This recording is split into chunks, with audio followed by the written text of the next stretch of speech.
The male protagonist travels to the game world designed by himself as a level 0 rookie, but he takes advantage of the game bugs to kill the flying dragon in 1 second and raise his level to 300. Meanwhile, there are countless beautiful girls around him. Some of them directly kiss him when they just meet him, and some even fantasize about sleeping with him before they see him. What would such a perfect life be like? Let's see. The male protagonist, Ikiru, is a dedicated game programmer who spends long hours debugging the game. One day, upon awakening, he discovers that his body has transformed back to its high school form, accompanied by intermittent appearances of the game interface in his mind. It dawns on him that he has somehow been transported into the game world he created. Before he could get used to it, an army of lizard men rushed towards him. Luckily, he equipped himself with the scrolls that are used to cast fire meteor for testing bugs before he traveled here. The powerful fire meteor kills all lizard men in an instant. After gaining a lot of experience, he directly reaches level 310 with all his stats reaching the peak. Now he can cast fire meteor without using a prop. Besides, he gets a lot of money. With his strength and financial resources, he can definitely dominate the game world. Ikiru puts all the items of the lizard men inside his bag and walks towards the nearest town. Later, he sees a flying dragon heading to the town. Realizing things go bad, he hurriedly chases it. However, the dragon moves so fast that the army around the town can't fight against it at all. A team of adventurers in the town rush to help. Just as they are about to subdue the flying dragon, it unexpectedly unleashes a surge of immense power, breaking free and ruthlessly tossing aside the inexperienced magician, Xena. Later, the dragon swiftly flees the scene. Just as Xena's life is in danger, Ikiru arrives just in the nick of time, rescuing her from the clutches of death. Xena is grateful to Ikiru and admires his strong power. At this moment, Xena's teammates arrive. They are not as simple as Xena, feeling wary of the unidentified man Ikiru. Fortunately, Xena tries her best to vouch for him, which lifts his teammates' suspicions. On the way to the town, Ikiru takes the opportunity to learn about the world. It is built with medieval architecture, and slavery is still preserved in most areas. In the city they are going to, the population of slaves accounts for 20%. In addition, in this world, there are not only human beings, but also elves, orcs, etc., but they are the minorities. Once bidding farewell to the adventurers, Ikiru checks into an inn, serving as his temporary base. Engaging in casual conversation with the innkeeper, he learns about the local legends surrounding demon lords and heroes within this world. Then the innkeeper reveals that it has been many years since the last sighting of a demon lord. Later, Ikiru asks the innkeeper's daughter to take him shopping for supplies and new clothes. They see two cute demi-human girl slaves on the street being bullied, which Ikiru cannot tolerate, so he quickly helps the two little girls. The girl's sister, Liza, rushes over, showing her gratitude to Ikiru after learning of the situation, and leaves with her sisters. After that, Ikiru and the innkeeper's daughter continue their shopping. With his enormous financial resources, he buys everything he sees, shocking the innkeeper's daughter because she has never seen such a rich man. As they journey back, they come across a carriage carrying enslaved people. Even after Ikiru's arrival in this world, he can access the game system whenever he wishes. It doesn't take long for the system to reveal that one of the girls in the carriage is Arisa, the princess of the Fallen Kingdom. Sensing someone watching her, Arisa slowly turns her head and casts a glance in Ikiru's direction. This gaze unsettles Ikiru, prompting him to sense a foreboding presence and decide to maintain a safe distance from the girl. So he takes the innkeeper's daughter back to the hotel to rest. The next morning, Xena finds Ikiru and wants to take him around town in return for saving her. It is the most difficult thing for Ikiru to reject girls, so they happily play in the town together. Xena takes Ikiru to visit the temple, where there are murals about heroes and the demon lord. Since Ikiru arrived in this world, he has received various titles except for hero, which arouses his ambition, and he decides to become a hero. In the meantime, a local priest is busy spreading rumors throughout the town. He claims that the arrival of the fire meteor signifies the imminent return of the demon lord. According to him, the only means of resistance is to purchase his holy rocks and smash them at the demon lord's servants to break the curse. The servants he mentioned are the demi-humans Ikiru saved. Because of the loud noise, Ikiru is attracted to it. When he is about to do something, the kind-hearted girl Xena has already stood in front of the demi-humans to stop this violence. But the priest keeps inciting others, and he fits up Xena for being the servant of the demon lord, which makes her attacked by others. Luckily, she can create a magic barrier to avoid being hurt. In contrast, Ikiru is calm. He first uses the system to search for the owners of demi-humans, and finds that their master is manipulating public opinion in the crowd. He instantly understands this is a large-scale scam, so Ikiru quietly attacks the fraudsters and takes the culprit to the crowd to clarify the situation. Suddenly, a one-eyed demon emerges from within the culprit's body, swiftly taking the life of the priest. Witnessing the horrifying scene, the crowd disperses in all directions. Seeking safety, the demon then summons a massive magic circle, transporting everyone into a labyrinth. After that, it commands the people to turn on each other, stating that only the victor will be allowed to escape the labyrinth. Ikiru doesn't panic. He notices the 3 demi-humans he saved before beside him, and then takes out the gauze and herbs he has brought with him, asking them to treat their wounds as soon as possible. The demi-human girls don't expect that he would do so and feel so touched, saying that they are willing to follow his orders. After that, Ikiru gives the weapon inside his backpack to Liza, the oldest sister among the 3 demi-humans, and assigns tasks to them. They cooperate to search for the exit in the labyrinth. Soon, they meet the first enemy. With Liza's help, Ikiru kills the monster with a magic gun.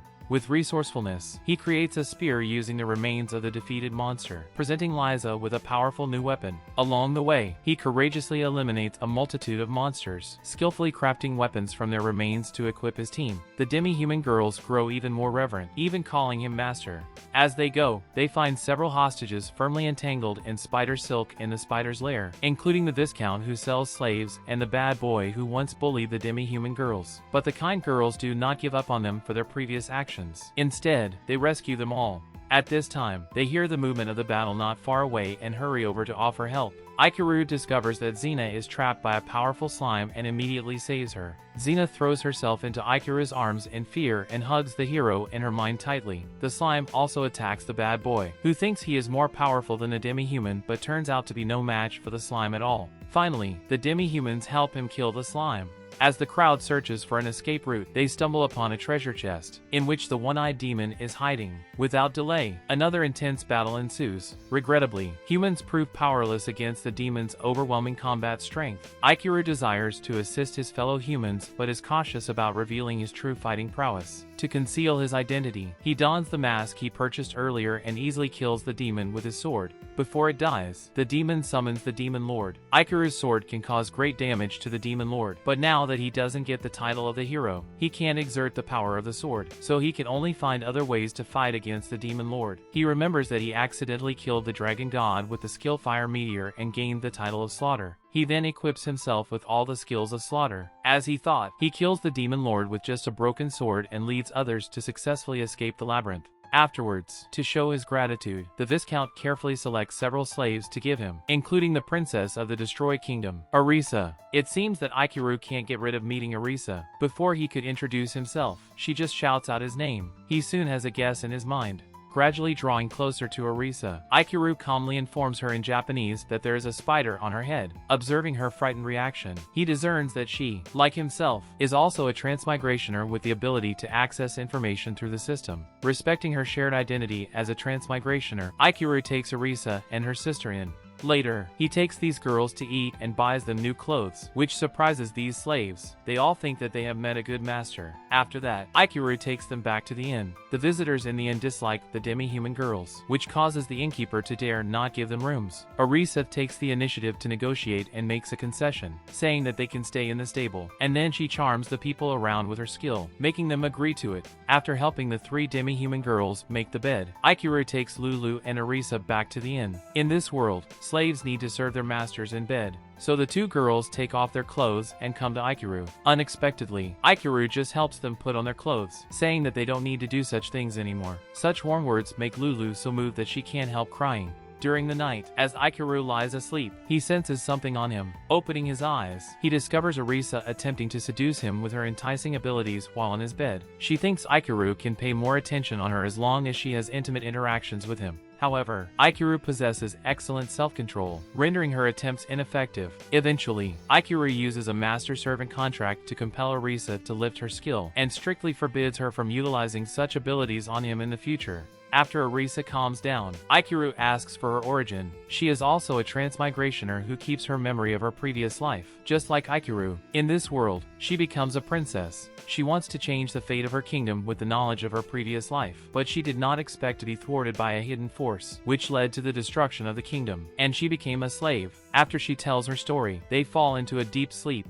In order to allow the demi-human girls to live in a normal house, Ikiru asks Xena to take him to find a house in the rental center, and then he buys Xena a pair of earrings in the town to express his gratitude. At this time, Xena finds her fellow adventurers returning to the city full of injuries and rushes to heal them. Previously, they engaged in a battle against huge ants. Just then, the demi-human girls approach, carrying a flying giant ant. In a swift response, Ikiru opens the map, only to discover a horde of enormous ants charging towards the town. In light of this imminent threat, he instructs Arisa, who lacks combat abilities, and her sister Lulu, to return to the inn for safety. Afterwards, Ikiru joins forces with the others in the battle against the ant invasion. Through collective efforts, they successfully eliminate the ants. To show his gratitude, the innkeeper prepares delicious food for them. At the table, Ikiru notices Lulu is sick and intends to buy her some medicine, but on his way, he finds that some monsters have broken into the town. After he easily kills them, he finds the two who are chased after by monsters. One is a guard and the other is the elf princess, Mia. Because the guard is seriously injured, he resignedly entrusts the princess to Ikiru, and then falls unconscious. Ikiru takes them to the rental center, where the boss is also an elf. After getting healed by the boss, the guard is out of danger. Soon, the event of Ikiru saving the elf princess spreads through the town. After knowing this, the demi-human girls all want to see the princess, so Ikiru can only take them to visit her. These girls of a similar age soon become friends. Later, Ikiru coincidentally finds a black owl. His instincts warn him that there is something unusual about this particular owl. However, before he can check it closely, the owl flies and disappears. When he sees it again, he immediately gets alert.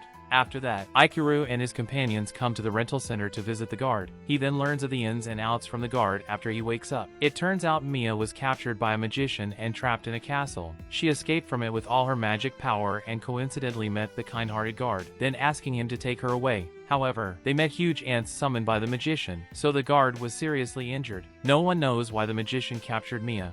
At this moment, Ikiru finds the owl has sneaked into the house again and slowly transforms into a human form. In fact, this owl is the magician who captured Mia. Through the system, Ikiru sees the magician's name, Zen.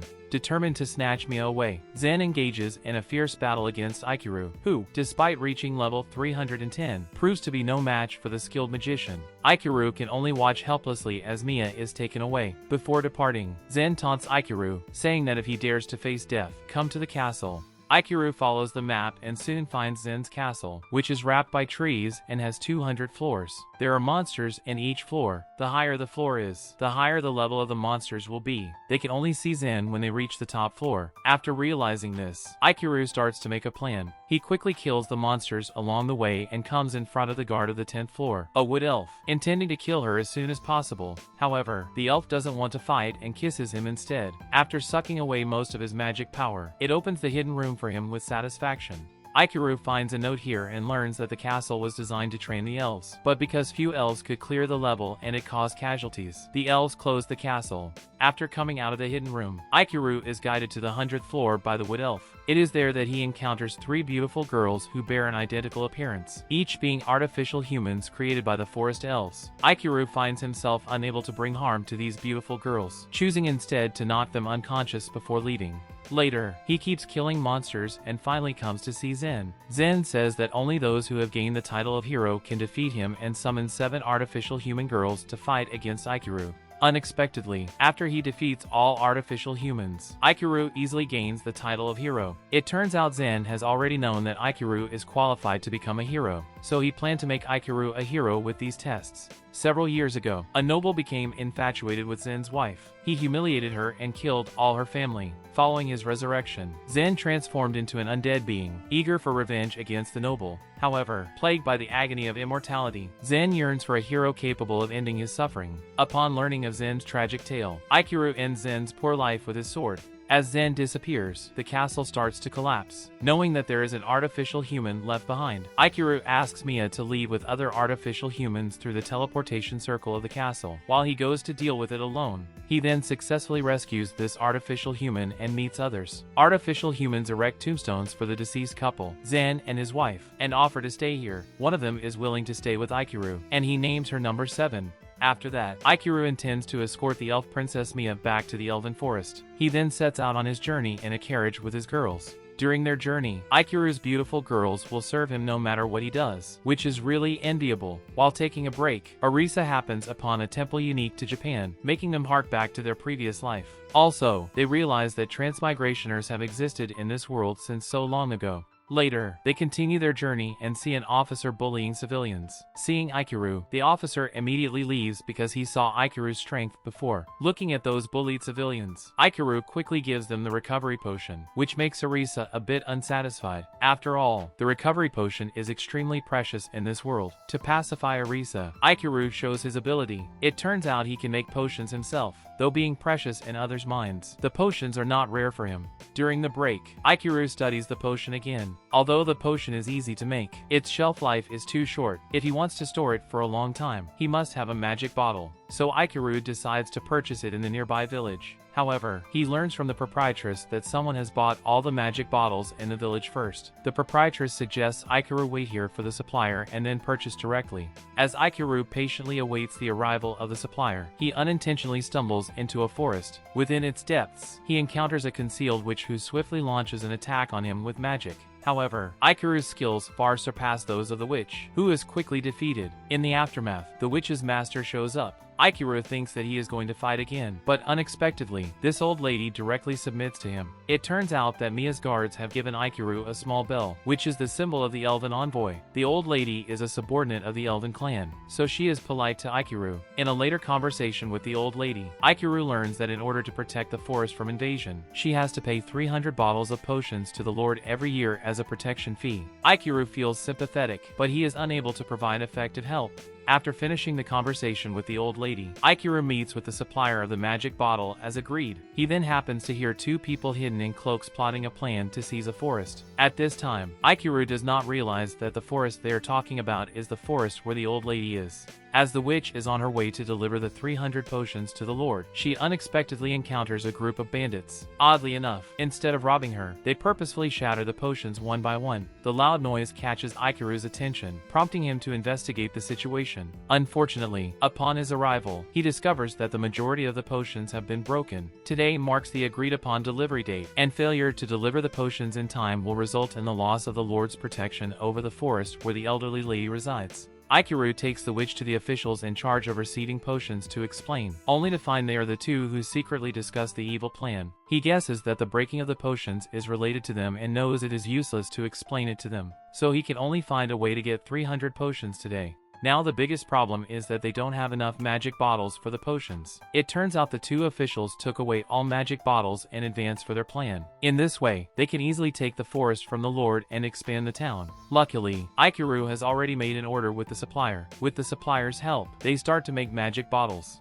At this moment, the officials find them and forcibly break the kiln that is making the magic bottles with the excuse that the law does not allow the private manufacture of magic bottles. They never expect that Ikuru had long anticipated their actions and hid the finished magic bottles in his backpack. Before sunset, they successfully hand the potions to the lord. Upon learning of the events that transpired, the lord makes the decision to bring the two officials to trial. However, just as they are about to face execution, Ikuru intervenes, knocking them unconscious in order to spare them from the harsh punishment of death. He expresses his desire to shield the young girls from witnessing such a terrifying scene. After bidding farewell to the witch and their companions, Ikuru embarks on a new journey with the girls, which is the end of this anime.